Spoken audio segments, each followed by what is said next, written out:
ተመልካቾቻችን ከፕራይም ሚዲያ ዜና ፕራይም ተጀምረዋል። በዜናዎቻችን የሀገር መከላከያ ሰራዊት የቢዝነስና የስፖርት ዘገባዎችን አካተናል። ዜናዎቹን እየመራው አብራችሁ ቆይታ የማደርገው ሀና ስታጥቄ ነኝ። በቅድሚያም ዋና ዜና የብልጽግና ፓርቲ ጉባኤ የውሳኔ አቅጣጫዎች ላይ የወጣቶች ሚናን በተመለከተ ውይይት ተካሄደ። በአማራ ክልል ያለው ግጭት ከ4 ሚሊዮን በላይ ህጻናትን ከትምህርት ገበታ ውጭ አድርጓል ሲሉ ፕሮፌሰር ብርሃኑ ነጋ ገለጹ። ከውጭ የአሜሪካና የሩሲያ ከፍተኛ ባለስልጣናት የሩሲያ ዩክሬን ጦርነት ጊዜያዊ መፍትሄዎች ዙሪያ ውይይት አካሄዱ።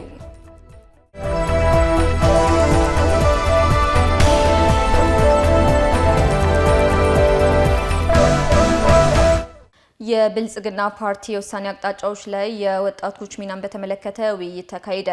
በብልጽግና ፓርቲ ሁለተኛ መደበኛ ጉባኤ የውሳኔ አቅጣጫዎች ላይ የወጣቶች ሚና በሚል መሪ ሀሳብ የተዘጋጀ የውይይት መድረክ በተለያዩ ክልሎች እንዲሁም ከተሞች እየተካሄደ ነው። በዚሁ መሰረት የውይይት መድረኩ በአዲስ አበባ እንዲሁም በሐረር፣ በደቡብ ኢትዮጵያ፣ በደቡብ ምዕራብ ኢትዮጵያና በቤንሻንጉል ጉሙዝ ክልሎች እየተካሄደ ይገኛል። በመድረኮቹ ብልጽግና ፓርቲ ባለፉት ዓመታት የህዝቡን ተጠቃሚነት የሚያጎለብቱ ውጤታማ ስራዎች መከናወኑ ተነግሯል። በተለይም ፓርቲው የወጣቱን ተጠቃሚነት የሚያጎለብቱ ዘርፈ ብዙ ስራዎች ማከናወኑንና ተጠቃሚነቱም የጎለበተ መምጣቱ ተመላክቷል። ፓርቲው የሚያከናውነውን ስራዎች ወደ ተሻለ ደረጃ ለማጎልበትና የህዝብ ተጠቃሚነትን ለማረጋገጥ ውሳኔዎችና አቅጣጫዎች መቀመጣቸው የተገለጸ ሲሆን ለተግባራዊነታቸውም ወጣቱ የበኩሉን ማበርከት እንደሚገባ ተጠቁሟል። በአማራ ክልል ያለው ግጭት ከ4 ሚሊዮን በላይ ህጻናትን ከትምህርት ገበታ ውጪ አድርጓል ሲሉ ፕሮፌሰር ብርሃኑ ነጋ ገለጹ። በአማራ ክልል የትምህርት ንቅናቄ መድረክ ተካሂዷል። በትምህርት ንቅናቄ መድረኩ ላይ ንግግር ያደረጉት የትምህርት ሚኒስትር ብርሃኑ ነጋ በሀገር አቀፍ ደረጃ በተለያዩ አካባቢዎች በግጭቶች እንዲሁም በሰው ሰራሽና ተፈጥሯዊ አደጋዎች ምክንያት ከ7.8 ሚሊዮን በላይ ህጻናት ከትምህርት ገበታ ውጪ መሆናቸውን ጥናቶች ያመላክታሉ ብለዋል። በተለይ አማራ ክልል የተፈጠረው ግጭት ከ4 ሚሊዮን በላይ የሚሆኑ ህጻናት ከትምህርት ገበታ ውጪ እንዲሆኑ አድርጓል ነው ያሉት። ትምህርት መሰረታዊ የህጻናት መብት ነው ያሉት ሚኒስትሩ በአንዳንድ የሀገሪቱ አካባቢዎች ላይ ያለው ግጭት ትውልዱ ከነገ ዕድሎች ጋር የሚገናኝበትን ተስፋ እያጨለመው ነው ብለዋል። በመሆኑም ግጭት በትውልድ ግንባታው ላይ እያሳደረው ያለውን ኪሳራ በጋራ መከላከል ይገባል ነው ያሉት። የትምህርት መሰረተ ልማትን የማሻሻል ፕሮግራም በሀገር አቀፍ ደረጃ በትኩረት እየተሰራበት ይገኛል ያሉት ሚኒስትሩ ግጭቱ ተግዳሮት ቢሆንም በአማራ ክልል በርካታ ትምህርት ቤቶችን የማሻሻል ስራዎች ተሰርተዋል ብለዋል። የአማራ ክልል ርዕሰ መስተዳደር አረጋ ከበደ በበኩላቸው ግጭቱ በትምህርት ዘርፍ የትውልድ ግንባታ ላይ የሚያሳድረውን ተጽዕኖ አሳሳቢነት ገልጸው ዘርፉን ወደ ነበረበት ለመመለስ የትምህርት ማህበረሰቡ፣ የወላጆች፣ የአመራሩና በአጠቃላይ የህብረተሰቡን ርብርብና ንቁ ተሳትፎ ይጠይቃል ብለዋል። በንቅናቄ መድረኩም በትምህርት ዘርፉ በደረሰው ጉዳት ላይ በመምከር ቀጣይ አቅጣጫዎች ይቀመጣሉ ተብሎ ይጠበቃል። የህዝቡን ማንነትና ወግ እምነትን የሚያሳድጉ ሚዲያዎች መበረታታትና መደገፍ እንዳለባቸው የኦሮሚያ ትምህርት ቢሮ አስታወቀ። ቪቫ እንዲሁም የኦሮሞ ገዳ ስርዓትና የኦሮሞ ብሔር ማንነት ላይ ያተኮረ 2 መጽሐፍቶች ተመርቀዋል። ቢኪ ሰቦቃ ተጨማሪ አለው። የኦሮሚያ ትምህርት ቢሮ ኃላፊ ዶክተር ቶላ በሪሶ በቪቫ ሚዲያ ምስረታና የገዳ ስርዓትና የኦሮሞ ብሔር ማንነት በሚል ርዕስ የተዘጋጁ መጽሐፍቶች ምረቃ ላይ እንዳሉት ዓለማችን በቴክኖሎጂ መራቀቅ የተነሳ ወደ አንድ መንደርነት እየተቀየረ መጥቷል። ሚዲያዎች በአግባቡና በስርዓቱ ስራ ላይ ካልዋሉ ጥፋታቸው የጎላ ይሆናል። የህዝብን ማንነት ወግና ስርዓትን የሚያስተምሩና የሚያሳውቁ ሚዲያዎች ደግሞ ሊደገፉ ይገባል ብለዋል። ገረብራትን ሞ አዱኛን ኩኒ ሚዲያን ገንደትኮ ዋንጎዴ አዱኛ ሚዲያ ዓለምን ወደ አንድ መንደር እየቀየረ ይገኛል።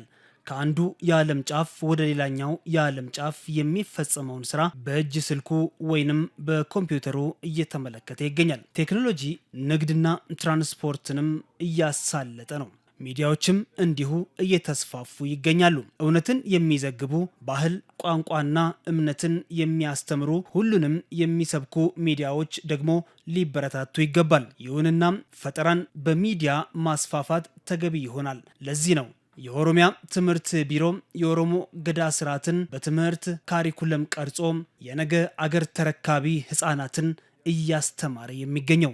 በርኖተ ገዳ፣ በርኖተ ሰፉ፣ barnoota dhaayessummaa yookiin hojii uumuu kana tolchinee ijoollee kan barsiisnuuf ijoolleen keenya haala kalaqa guddina daayinaamizimii addunyaa kana keessatti akka hin dhabneef የሀራምቤ ዩኒቨርሲቲ መስራችና ባለቤት አቶ ፈይሳ ራርሳ በበኩላቸው በዚህ ወቅት እንዳሉት አፋን ኦሮሞ የትምህርት፣ የሥራ፣ የዳኝነትና የምርምር ቋንቋ እንዲሆን በርካቶች መስዋዕት ከፍለውለት አሁን ላለበት ደረጃ በቅቷል።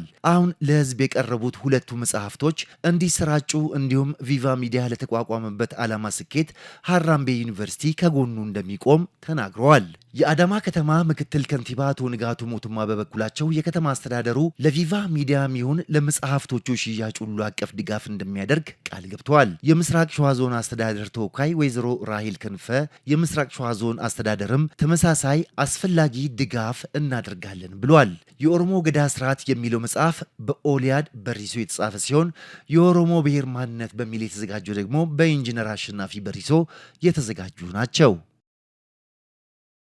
ዘላቂ ሰላምን ለማስፈን ትኩረት ተሰጥቶ ሲሰራ ቆይቷል ሲሉ የጋምቤላ ክልል ምክር ቤት አፈ ጉባኤ ወይዘሮ ባንቻየው ድንገታ ገለጹ። የጋምቤላ ክልል ምክር ቤት አራተኛ የስራ ዘመን 7ኛ መደበኛ ጉባኤውን በጋምቤላ ከተማ ማካሄድ ጀምሯል። የክልሉ ምክር ቤት ዋና አፈ ጉባኤ ወይዘሮ ባንቻየው ድንገታ ምክር ቤቱ በበጀት ዓመቱ የመጀመሪያዎቹ 6 ወራት በመልካም አስተዳደር የታዩ ክፍተቶችን በማረምና የሕግ የበላይነት እንዲረጋገጥ በማስቻል በክልሉ ዘላቂ ሰላም ለማስፈን ትኩረት ሰጥቶ ሲሰራ መቆየቱን በጉባኤው ገልጸዋል። ምክር ቤቱ የ2017 በጀት ዓመት የመጀመሪያዎቹ 6 ወራት የልማትና የመልካም አስተዳደር እቅድ አፈጻጸም እንዲሁም የክልሉ ጠቅላይ ፍርድ ቤትና የዋና ኦዲተር መስሪያ ቤቶች የስራ ክንውን ሪፖርት ላይ እንደሚመክር አፈ ጉባኤዋ ጠቅሰዋል። በተጨማሪም የቀጣይ ግማሽ ዓመት የተከለሰ የልማትና የመልካም አስተዳደር እቅድ ላይ ተወያይቶ እንደሚያጸድቅም ተናግረዋል። ጉባኤው በተለያዩ ረቂቅ አዋጆች ላይ ተወያይቶ እንደሚያጸድቅና ውሳኔዎችንም መርምሮ እንደሚያሳልፍ ተገልጿል። የጀጎል ቅርስ ጉልህ ኢኮኖሚያዊ ፋይዳ እንዲኖረው የማድረግ ስራዎች በትኩረት ይከናወናሉ ሲሉ ኦርዲን በድሪ ገለጹ። በዓለም አቀፉ የጀጎል ቅርስ በማህበረሰብና በተቋማት ተሳትፎ የተከናወነው የኮሪደር መልሶ ልማት ቅርሱን ለነዋሪዎችና ጎብኚዎች ምቹ ማድረጉን የሐረሪ ክልል ርዕሰ መስተዳደር ኦርዲን በድሪ ገልጸዋል። ዓለም አቀፉ የጀጎል ቅርስ ባጋጠመው የጽዳት ጉድለት ለነዋሪዎች ብሎም ጎብኚዎች ያልተመቸ እንደነበር ርዕሰ መስተዳደሩ አስታውሰዋል። መንግስት ቅርሱን ጠብቆ ለማቆየት በሰጠው ትኩረት በአመራር ቁርጠኝነት እንዲሁም በማህበረሰብና በተቋማት ተሳትፎ ቅርሱ ላይ ተደቅኖ የነበረውን አደጋ በመቀልበስ አካባቢውን ለነዋሪዎች ብሎም ለጎብኚዎች ምቹ ማድረግ መቻሉን ገልጸዋል። በቅርሱ የተከናወነው የኮሪደር መልሶ ልማት ስራም በአካባቢው በደረቅ ቆሻሻ ተዘግተው የቆዩ መንገዶችን ከመክፈት ባለፈ ውብና ለእንቅስቃሴ የተመቹ እንዲሆኑ ማስቻሉን ጠቁመዋል። በቀጣይም የቅርሱን ደህንነት ጠብቆ ለማቆየትና ለመንከባከብ የተጀመሩ ስራዎችን በማስፋት ኢኮኖሚያዊ ፋይዳ እንዲኖረው የማድረግ ስራዎች በትኩረት እንደሚከናወኑ መግለጻቸውን የክልሉ መንግስት ኮሚኒኬሽን ጉዳዮች ጽህፈት ቤት መረጃ ያመላክታል። የቤንሻንጉል ጉሙዝ ክልል ርዕሰ መስተዳደር አሻድሊ ሀሰን አጽዋማትን በማስመልከት 200 ለሚሆኑና በዝቅተኛ ገቢ ለሚተዳደሩ ወገኖች ማዕድ አጋሩ። ርዕሰ መስተዳደሩ ማዕዱን ባጋሩበት ወቅት እንዳሉት የሁለቱ እምነት ተከታዮች የጾም ወራትን አስመልክቶ የመረዳዳትና የመተባበር ባህልን መሰረት በማድረግ የአብሮነት ስሜትን ለመፍጠር የተደረገ ነው ብለዋል። በዚህም በአሶሳ ከተማ ለሚገኙት 200 ለሚሆኑ በዝቅተኛ ገቢ ለሚተዳደሩ ወገኖች መሰረታዊ የምግብ ሸቀጦች እንደ ስኳር፣ ዱቄትና ዘይት ድጋፍ መደረጉን ገልጸዋል። ድጋፉ አነስተኛ ገቢ ያላቸው ወገኖች አስተዋሽ እንዳላቸውና አብሮነትን ለማሳየት ያለመ መሆኑንና ለማዕድ ማጋረቱ 500 ሺህ ብር ወጪ እንደተደረገም ገልጸዋል። በመርሃ ግብሩ ምክትል ርዕሰ መስተዳደር ጌታሁን አብዲሳና በብልጽግና ፓርቲ የቤንሻንጉል ጉሙዝ ክልል ቅርንጫፍ ጽህፈት ቤት ኃላፊ አቶ ኢሳቅ አብዱል ቃድርን ጨምሮ ሌሎች የአመራር አባላት ተገኝተዋል። ተመልካቾቻችን ዜናዎቻችን እንደቀጠሉ ናቸው። አሁን ደግሞ ከሀገር መከላከያ ሰራዊት ጋር የተገናኙ ዜናዎችን የምናቀርብበት ሰዓት ላይ ደርሰናል። ታደሰ ታምራት አጠገቤ ይገኛል። ታደሰ እንግዲህ ሰሞኑን የሀገር መከላከያ ሰራዊት በአዋሽ አርባ የሜካናይዝድ እዝ ያሰለጠናቸውን የሜካናይዝድ ሙያተኞች አስመርቋል። ከዛ ጋር በተያያዘ እንግዲህ በምርቃት ስነስርዓቱ የጦር መሳሪያ ማስተኮሻ ሶፍትዌር ያበለጸጉ የፈጠራ ባለሙያዎች ነበሩና እዛ ላይ ምን የምትነግረን ነገር ይኖርሃል? እንደምናመሸሽ ሀና። እንግዲህ በዛሬው የዜና ወጃዬ እንግዲህ የማቀርባቸው ያው በአዋሽ አርባ የውጊያ ቴክኒክ ትምህርት ቤት ያሰለጥናቸው የሜካናይዝድ ሰራዊት አባላት አሉ። ከዚህ ከሜካናይዝድ ሰራዊት አባላት በተጨማሪ ደግሞ 2 ወጣት መሰረታዊ ወታደሮች በፊልድ ማርሻል ብርሃኑ ጁላ አማካኝነት የአስር አለቅነት ማዕረግ አግኝተዋልና እነዚህን ዜናዎች ናቸው ይዣቸው ለዛሬ የሚቀርበው። መቀጠል ትችላለህ ታደሰ።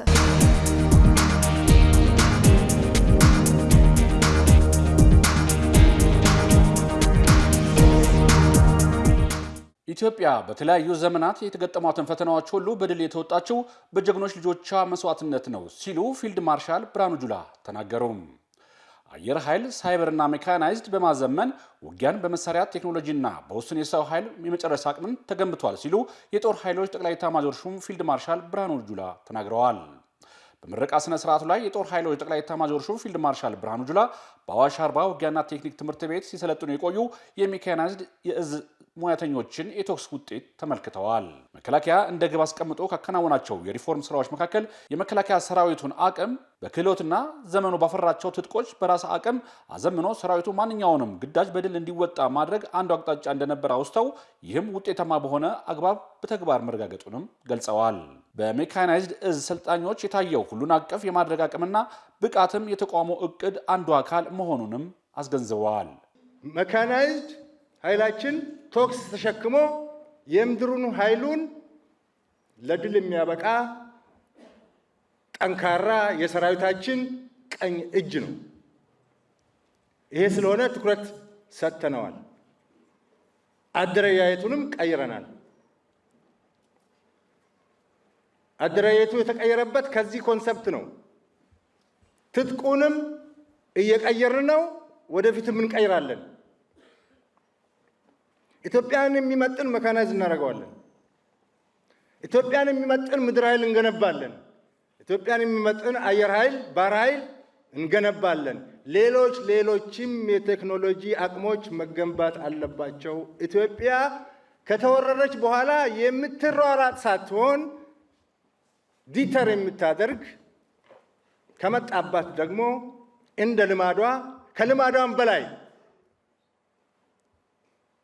አሳፋሪ ሽንፈት ማከናነብ፣ የአገር ሉዓላዊነት መጠበቅ፣ የተጀመረውን የአገር ብልጽግና እንዲቀጥል መታገል፣ መዋጋት የኢትዮጵያ የዘመኑ አርበኞች ሆነን መውጣት ይኖርብናል። ኢትዮጵያ በተለያዩ ዘመናት የገጠማትን ፈተናዎች ሁሉ በድል መወጣት የቻለችው በጀግኖች ልጆቿ መስዋዕትነት ነው ያሉት ፊልድ ማርሻል ብርሃኑ ጁላ ይህ የአሸናፊነት ስነ ልቦና ዛሬም በእያንዳንዱ ወታደር ልቦና ውስጥ መኖሩንም ገልጸዋል። መንግስት በወሰዳቸው የጸጥታ ተቋማትን የማደራጀትና የመገንባት ስራ መከላከያ ዘመኑ ያፈራቸውን ዘመናዊ የጦር መሳሪያዎችና በራስ አቅም በማምረት ማስታጠቅና መጠቀምን መምራት የሚችል በተግባር ተፈትኖ ያለፈ በቂ የሰው ኃይል መገንባቱንም አረጋግጠዋል። ሜካናይዝዱ በማዘመንና በማቀናጀት ውጊያ በዘመናዊ የጦር መሳሪያ በትንሽ የሰው ኃይል ለመጨረስ ትኩረት ተሰጥቶም መሰራቱንም ገልጸዋል። የታየው ውጤት ጠላቶቻችን ደጋግመው እንዲያስቡ የሚያደርግና ጦርነት በሩቁ ለማስቀረት የሚያስችል መሆኑን ገልጸው ተቋሙን ያደራጀውና አሁንም የዓለም ጦርነት ባህሪን ግምት ውስጥ በማስገባት ነው ብለዋል። በሰው ኃይል በከፍተኛ ደረጃ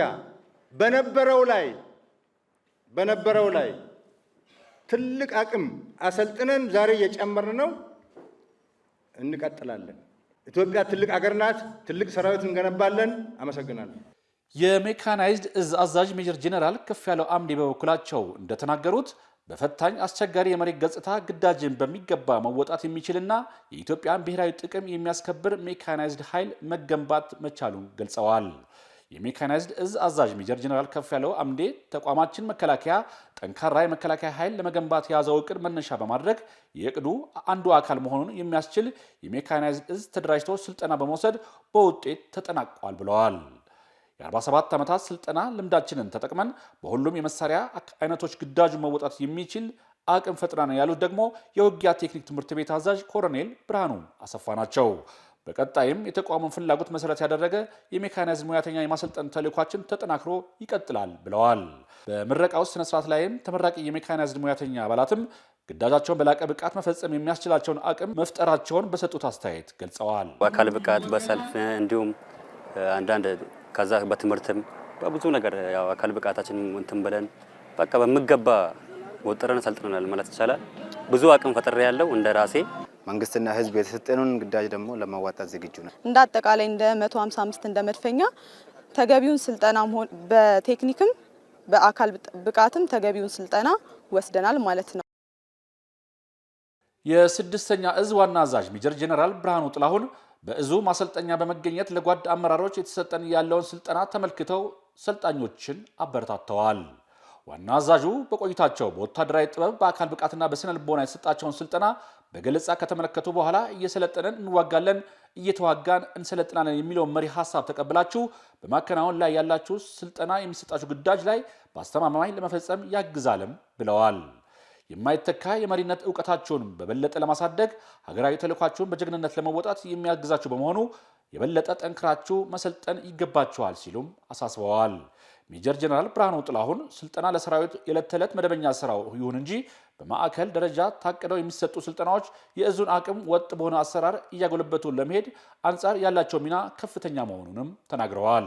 በተለይ ደግሞ ጓድ አመራሮች ከየትኛውም አመራር ግንባር ቀደም ግዳጅ ፈጻሚ የተግባር ሰው ስለሆኑ ፈጣን፣ ልበሙሉ፣ ቆራጥና ብልህ ስልት ታዋቂ፣ ጠላቱን አሸናፊ ጀግና መሆኑን የሚጠይቅ ነውና እናንተም ይህ ሆኖ ለመገኘት ጠንክራችሁ መስራት ይጠበቅባችኋል ብለዋል። የኢትዮጵያ ፌዴራል ፖሊስ የሀገሪቱን ፖሊስ ለማዘመን በርካታ ተግባራት እያከናወነ መሆኑ ተገለጸ። ይህንን የገለጹት የፌዴራል ፖሊስ ኮሚሽነር ጄኔራል ደመላሽ ገብረ ሚካኤል በስነ ስርዓቱ ላይ ባስተላለፉት መልእክት የኢትዮጵያ ፌዴራል ፖሊስ ከተለያዩ የሀገሪቱ አካባቢዎች ትምህርትና ስልጠና ማዕከላትን በመገንባት የኢትዮጵያ ፖሊስን ለማዘመን በርካታ ተግባራትን እያከናወኑ መሆኑንም ገልጸዋል። ይህን የመሰረት ድንጋይ የማስቀመጥ ስርዓትም የዛ ማሳያ አንዱ አካል ነው ብለዋል። የሚገነባው የስልጠና ማዕከል በአጭር ጊዜ ውስጥ ተጠናቆ አገልግሎት መስጠት ሲጀምር ለኢትዮጵያ ፌዴራል ፖሊስ ብቻ ሳይሆን ለሀገሪቱ የፖሊስ ተቋማት የፖሊስ ስልጠና መስጠት የሚያስችል መሆኑንም ተናግረዋል። ኮሚሽነር ጄኔራል ደመላሽ ገብረ ሚካኤል በአዋሽ 7 ማሰልጠኛ ማዕከል ስልጠና እየተከታተሉ የሚገኙ የመሰረታዊ ፖሊስ ሰልጣኞችንም ጎብኝተዋል።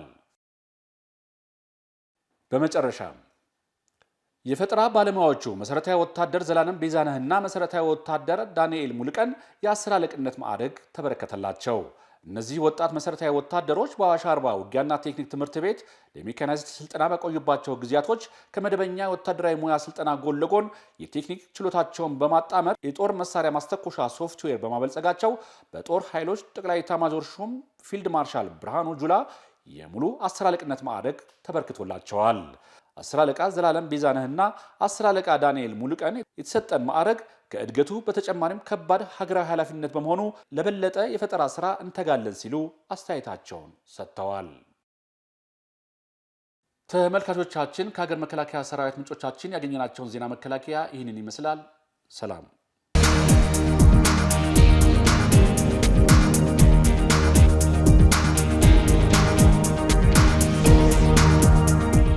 ተመልካቾች ቀጥለናል። አሁን ደግሞ የቢዝነስ ዜናዎችን የምናቀርብበት ሰዓት ላይ ደርሰናል። ኢየሩሳሌም ሽመልስ አጠገቤ ትገኛለች። ኢየሩስ እንግዲህ የጋምቤላ ክልል ምክር ቤት 4ኛ የስራ ዘመን 7ኛ መደበኛ ጉባኤ እየተካሄደ ይገኛልና እዛ ላይ የተለያዩ ጉዳዮች ተነስተዋል። ባንቺ በኩል ምን አለ? መልካም አንቺ እንዳነሳሽው ነው። በክልሉ እንግዲህ የ4ኛ የስራ ዘመን እንዲሁም ደግሞ 7ኛ መደበኛው ጉባኤ እየተካሄደ ነው ያለው። በዚህም የክልሉ መንግስት የ2017 የመጀመሪያ አጋማሽ በጀት ዓመቱ የተለያዩ ሪፖርቶች ቀርበዋል። በዛ ሪፖርት ውስጥ የተካተቱትን በዜናዎቻችን ይዘናል። ከውጭ ደግሞ አሜሪካ በ1.3 ሚሊዮን የፎርድ ከባድ መኪኖች ላይ ምርመራ ልታካሄድ መሆኑ ተሰምቷል። እነዚህና ሌሎች አሉን። ያው በሰፊው ደግሞ የምናያቸው ይሆናል። ኢየሩስ መቀጠል ትችላለሽ። አመሰግናለሁ።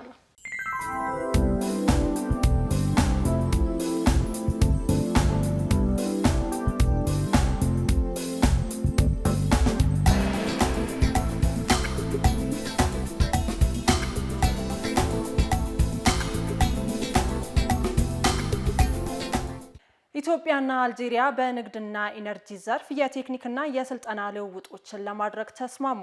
የንግድና ቀጠናዊ ትስስር ሚኒስቴር ዶክተር ካሳሁን ጎፌ ከአልጄሪያ የኢነርጂ ማዕድንና ታዳሽ ኃይል ሚኒስቴር መሐመድ አርካብ ጋር ተወያይተዋል። ዶክተር ካሳሁን ጎፌም ኢትዮጵያና አልጄሪያ ታሪካዊ ግንኙነት እንዳላቸው አንስተው ኢትዮጵያ ከአፍሪካ ሀገራት ጋር ያላትን የንግድ ግንኙነት ለማስፋት በቁርጠኝነት እየሰራች እንደሆነም አብራርተዋል።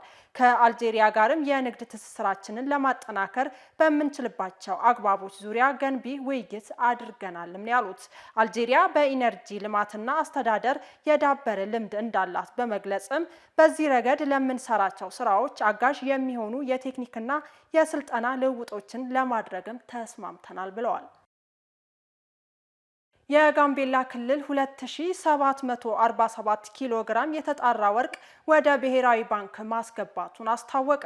የጋምቤላ ክልል ምክር ቤት አራተኛ የስራ ዘመን 7ኛ መደበኛ ጉባኤውን እያካሄደ ይገኛል። በጉባኤው ላይም የክልሉ መንግስት የ2017 በጀት ዓመት የመጀመሪያ አጋማሽ ዋና ዋና የስራ አፈጻጸም ሪፖርት ያቀረቡት የክልሉ ርዕሰ መስተዳደር አለሚቱ ኡሞድ በወርቅ ማዕድን ዘርፍ ለኢትዮጵያ ብሔራዊ ባንክ 650 ኪሎ ግራም የተጣራ ወርቅ ለማስገባት ታቅዶ 2747 ኪሎ ግራም የተጣራ ወርቅ ማስገባት ተችሏል ብለዋል። በ2016 እና 17 የምርት ዘመን የመኸር እርሻም 166895 ሄክታር መሬት መልማቱን በመግለጽ 4.8 ሚሊዮን ኩንታል በላይ ምርት መሰብሰብ መቻሉንም አንስተዋል። የክልሉን የገቢ አቅም ለማሳደግ ከክልል እስከ ወረዳ ከቀጥታ ታክስ፣ ቀጥታ ካልሆነ ታክስና ታክስ ካልሆኑ ገቢዎች ከ1 ቢሊዮን 492 ሚሊዮን ብር በላይ መሰብሰቡንም ተናግረዋል። የተሰበሰበው ገቢም ከአምናው ተመሳሳይ ወቅት ጋር ሲነጻጸርም የ443 ሚሊዮን ብር ብልጫ እንዳለውም ነው ያስታወቁት።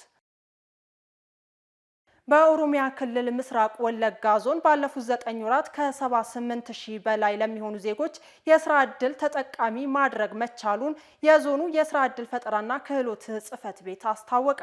የስራ ዕድል የተፈጠረላቸው በዞኑ 18 ወረዳ ሲሆኑ በሲቡ ስሬ ወረዳና በአንገረጉቴ ከተማዎች ከከፍተኛ ትምህርት ተቋማት የተመረቁ ወጣቶችን ጨምሮ ለ19836 ስራ አጦች የስራ ዕድል መፈጠሩን የአንገረጉቴ ከተማ ምክትል ከንቲባ አቶ ፈቀደ ዴሬሳና የሲቡ ስሬ ወረዳ ስራ ዕድል ፈጠራ የንግድና ኢንቨስትመንት ጽሕፈት ቤት ኃላፊ አቶ ኢብሳ ድልነሳ ተናግረዋል። በተያዘው በጀት ዓመትም ለ139200 ለሚሆኑ ስራ አጦች የስራ ዕድል ለመፍጠር ታቅዶ ባለፉት 9 ወራት ውስጥም ከ78000 በላይ የሚሆኑ ሰዎችን የስራ ዕድል ተጠቃሚ ማድረግ ተችሏልም ተብሏል። የስራ ዕድሉን ላገኙት ወገኖችም የስራ ፈጠራ ስልጠናና 130 ሚሊዮን ብር ብድር መስጠቱን ከጽሕፈት ቤቱ የተገኘው መረጃ ያመለክታል። ተመልካቾቻችን የቢዝነስ ዜናዎቻችን ነው እየተከታተላችሁ ያላችሁት። አሁን ደግሞ ከውጭ ምንጭ ያገኘናቸው የቢዝነስ ዜናዎች እናልፋለን። ዳንጎቴ ማጣሪያ የዶላር ችግር ስላጋጠመው በዘይት ገበያ ላይ ስጋት ፈጥሯል ተባለ።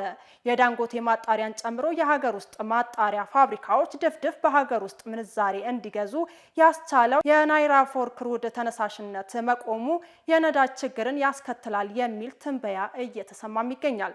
በዚህም በቂ በሆነ ዋጋ ለመሸጥ ዋስትና ሲሉም ቸርቻሪዎች ነዳጁን እያጠራቀሙ ነው የተባለ ሲሆን የቤንዚን ዋጋ በቅርቡ እንደሚጨምርም ተገምቷል። በተለይም የዳንጎቴ ማጣሪያ ቤንዚን በዶላር እንደሚሸጥም ነው የተተነበየው።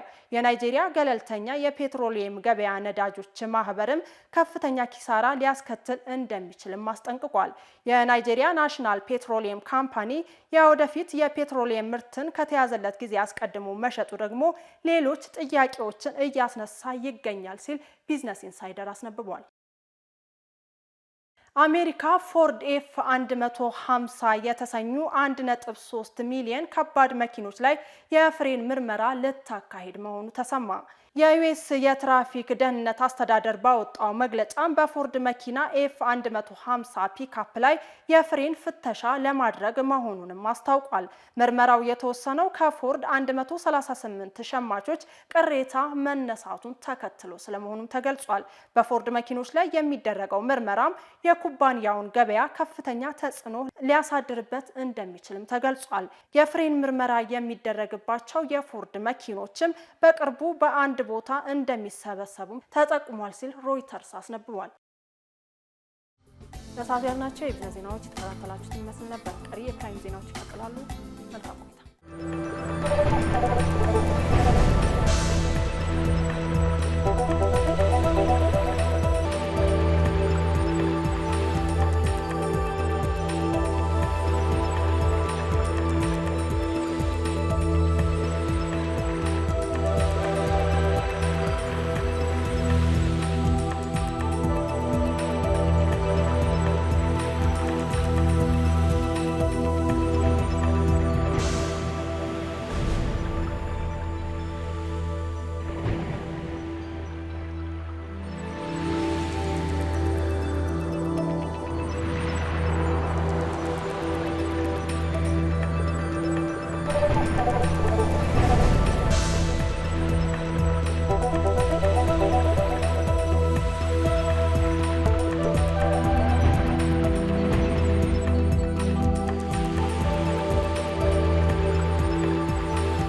ተመልካቾቻችን ዜናዎቻችን ቀጥለዋል። አሁን ደግሞ ከውጭ ምንጭ ወዳገኘናቸው ዜናዎች እናልፋለን።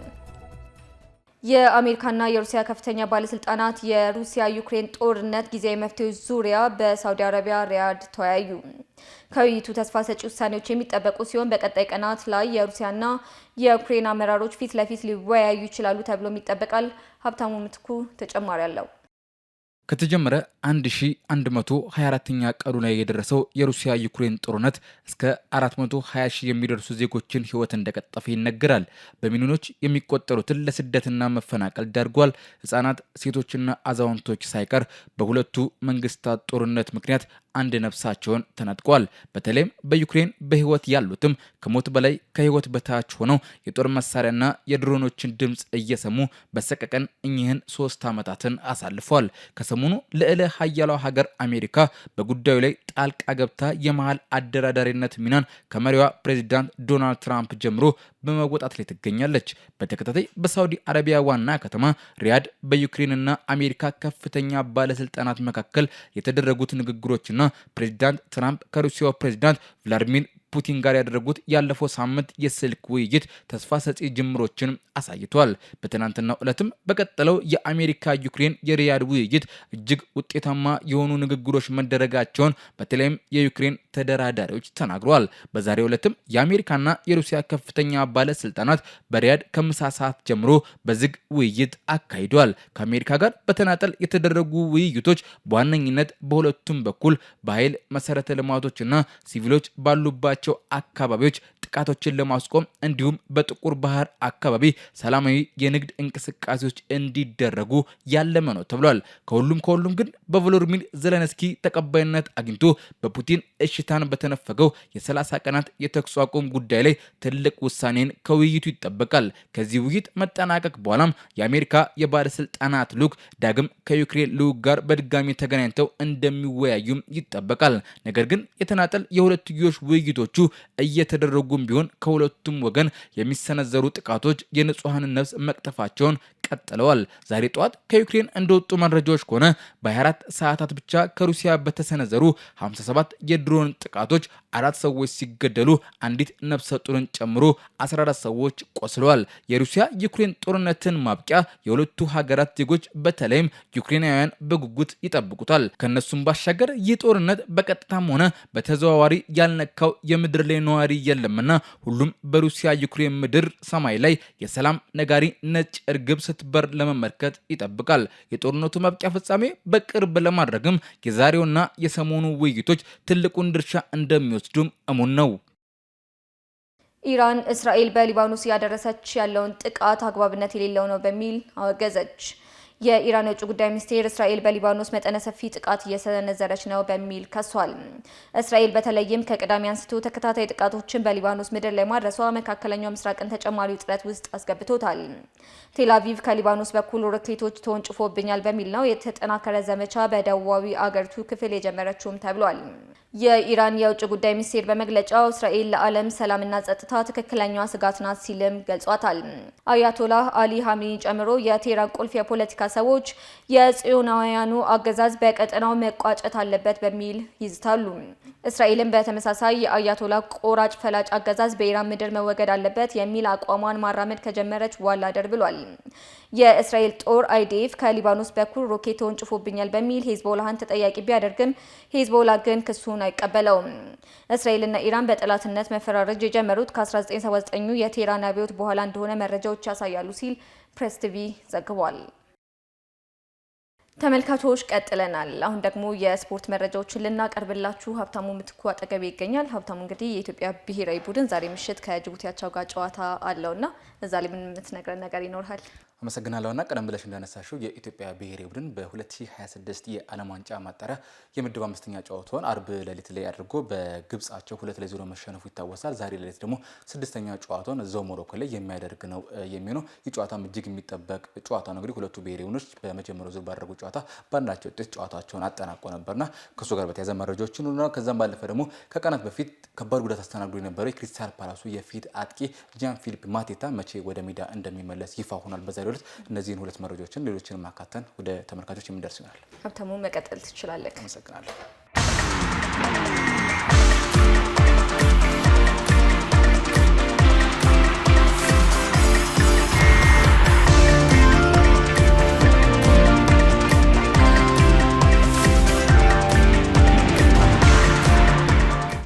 የኢትዮጵያ ብሔራዊ ቡድን የዓለም ዋንጫ ማጣሪያ የምድብ 6ኛ ጨዋታውን ዛሬ ሌሊት ያደርጋል። በ2026 የዓለም ዋንጫ ማጣሪያ የተሳተፈ የሚገኘው የኢትዮጵያ ብሔራዊ ቡድን የምድቡን 6ኛ ጨዋታውን ዛሬ ሌሊት 6 ሰዓት ጀምሮ ከጅቡቲ አቻው ጋር ያደርጋል። በሞሮኮ አልጀዲዳ ከተማ ኤል አብዲ ስታዲየም በሚደረገው ጨዋታ ሁለቱም ብሔራዊ ቡድኖች የምድቡ የመጀመሪያ ድላቸውን ለማስመዝገብ ይፋለማሉ። ኢትዮጵያ በ3 ነጥቦች 5ኛ ደረጃ ላይ ስትገኝ፣ ጅቡቲ በበኩሏ በ1 ነጥብ የ6ኛ ደረጃ ላይ ትገኛለች። በምድቡ 5ኛ ጨዋታ የኢትዮጵያ ብሔራዊ ቡድን በግብጽ አቻ 2-0 መረታቱ የሚታወስ ሲሆን የጅቡቲ ብሔራዊ ቡድን በበኩሉ በቡርኪና ፋሶ የ4-1 ሽንፈትን አስተናግዷል። ሁለቱ ብሔራዊ ቡድኖች በምድቡ ባደረጉት የመጀመሪያ ዙር ጨዋታ 1-1 በሆነ ውጤት መለያየታቸውም የሚታወስ ነው። የወዳጅነት ጨዋታዎችን ጨምሮ 17 ጊዜ ከዚህ ቀደም የተገናኙ ሲሆን ኢትዮጵያ በ15 አሸንፋ በሁለቱ ነጥብ ተጋርተዋል። በእነዚህ ጨዋታዎች ላይ የኢትዮጵያ ብሔራዊ ቡድን 61 ግቦችን ሲያስቆጥር 12 ግቦችን አስተናግዷል። የኢትዮጵያ ሴቶች ፕሪሚየር ሊግ የ17ኛ ሳምንት ጨዋታዎች በነገው ዕለትም ቀጥለው ይደረጋሉ። በሐዋሳ ከተማ በቀጠለው የኢትዮጵያ ሴቶች ፕሪሚየር ሊግ የ17ኛ ሳምንት 3ኛ ቀን ጨዋታዎች ናቸው በነገው ዕለት የሚካሄዱት። ቀን 8 ሰዓት ጀምሮ በሚደረገው የዕለቱ ቀዳሚ ጨዋታ 25 ነጥቦችን የሰበሰበው ኢትዮ ኤሌክትሪክ በውድድር ዘመኑ አንድ ጨዋታ ብቻ አቻ ከተለያዩ ሀምበሪቾ ጋር ጨዋታቸውን ያደርጋሉ። ከዚህ ጨዋታ በመቀጠልም በ11 ነጥብ ልዩነት ሊጉን እየመራ የሚገኘው ኢትዮጵያ ንግድ ባንክ 27 ነጥቦችን ከሰበሰበው ድሬዳዋ ከተማ ጋር ከ10 ሰዓት ጀምሮ ይገናኛሉ። የሊጉ የ17ኛ ሳምንት ጨዋታዎች በመጪው ረቡዕ ረፋድ 4 ሰዓት ጀምሮ ሲዳማ ቡና ከባህር ዳር ከተማ በሚያደርጉት ጨዋታ ፍጻሜውን ያደርጋል። ኢትዮጵያ ንግድ ባንክ ቀሪ ጨዋታ እያለው በ44 ነጥቦች ሊጉን ሲመራ ሐዋሳ ከተማ በ33፣ ልደታ ክፍለ ከተማ በ30 እንዲሁም ሲዳማ ቡና በ29 ነጥቦች ተከታዮቹን ደረጃዎች ይዟል። ቂርቆስ ክፍለ ከተማና ሀምበሪቾ በ9 እና 1 ነጥብ በወራጅ ቀጠናዎች የሚገኙ ክለቦች ናቸው። የ2026 የዓለም ዋንጫ ማጣሪያ የአፍሪካ ዞን የምድብ 6ኛ ጨዋታዎች ዛሬም ቀጥለው በመካሄድ ላይ ናቸው። በትናንትናው ዕለት ጅማሮውን ያደረገው የምድብ ማጣሪያ 6ኛ መርሃ ግብር ዛሬም ቀጥሎ 8 ጨዋታዎችን ነው የሚያስተናግደው። በኢትዮጵያ ምድብ የሚገኙት ጊኒ ቢሳውና ቡርኪና ፋሶ ከምሽት 1 ሰዓት ጀምሮ ቢሳው ላይ ጨዋታቸውን በማድረግ ላይ ይገኛሉ። በሌላ በተመሳሳይ ሰዓት በመደረግ ላይ ባሉ ጨዋታዎች ላይቤሪያ ከሳኦ ቶሜ ፕሪንሲፒ ፔንሲቪል ላይ እንዲሁም መካከለኛው አፍሪካ ሪፐብሊክ ከማሊ ካዛብላንካ ላይ በመጫወት ላይ ናቸው። ምሽት 4 ሰዓት ላይም ጨዋታዎች ቀጥለው ኮትዲቫር ጋምቢያን አቢጃን ላይ እንዲሁም ማዳጋስካር ጋናን በሞሮኮ ከልሄስማ ከተማ ያስተናግዳሉ። ኢትዮጵያ ጅቡቲን በምትገጥምበት ሌሊት 6 ሰዓት በተመሳሳይ ሰዓት በሚደረግ ጨዋታ ደግሞ ቱኒዝ ላይ ቱኒዚያ ማላዊን ታስተናግዳለች። የ2026 የዓለም ዋንጫ ማጣሪያ የአውሮፓ ዞን ጨዋታዎችም ዛሬ ምሽት ቀጥለው ይካሄዳሉ። ምሽቱን የሚደረጉት 6 ጨዋታዎች ሲሆኑ የምድብ 7፣ የምድብ 8 እና የምድብ 11 መርሃ ግብሮች ናቸው። በምድብ 7 ሊቱዋኒያ ከፊንላንድ ከ2 ሰዓት ጀምሮ እንዲሁም ፖላንድ ከማልታ ከ4 ሰዓት ከ45 ጀምሮ ጨዋታቸውን ያደርጋሉ። በምድብ 8 በተመሳሳይ ከ4 ሰዓት ከ45 ጀምሮ ቦስኒያ ከቆጵሮስ እንዲሁም ሳን ማሪኖ ከሮማኒያ የሚገናኙ ይሆናል። በምድብ 11 ደግሞ በተጠባቂው ጨዋታ እንግሊዝ ከላቲቪያ እንዲሁም አልባኒያ ከአንዶራ ጋር ከምሽት 4 ሰዓት ከ45 ጀምሮ ጨዋታቸውን ያደርጋሉ። ከቀናት በፊት ከባድ ጉዳት ያስተናገደው ጃን ፊሊፕ ማቲታ ወደ ጨዋታ ለመመለስ ዝግጁ መሆኑን አስታወቀ። ተጫዋቹ ክሪስታል ፓላስ ሚርጎልን በገጠመበት የኤፍኤ ዋንጫ 4ኛ ዙር ጨዋታ በሚርጎሉ ግብ ጠባቂ ጆሮ አካባቢ በተሰራበት ከባድ ጥፋት ጉዳቱን ማስተናገዱ የሚታወስ ነው። በዚህም ፊቱ ላይ 25 ቦታ መሰፋቱ የተገለጸው ተጫዋቹ በሳምንቱ መጨረሻ ቡድኑ ፉላምን ለሚገጥምበት የኤፍኤ ዋንጫ 5ኛ ዙር ጨዋታ ዝግጁ መሆኑን አስታውቋል። ክራቨን ኮቴጅ ላይ በሚደረገው ጨዋታ ፈረንሳዊ የፊት አጥቂ ተጫዋች ለየት ያለ የፊት ማስክ እንደሚያደርግም ተያይዞ ተዘግቧል። ተመልካቾች ለምሽቱ የነበሩን ስፖርት ዜናዎቻችን እኚህን ይመስሉ ነበር። መልካም ምሽት።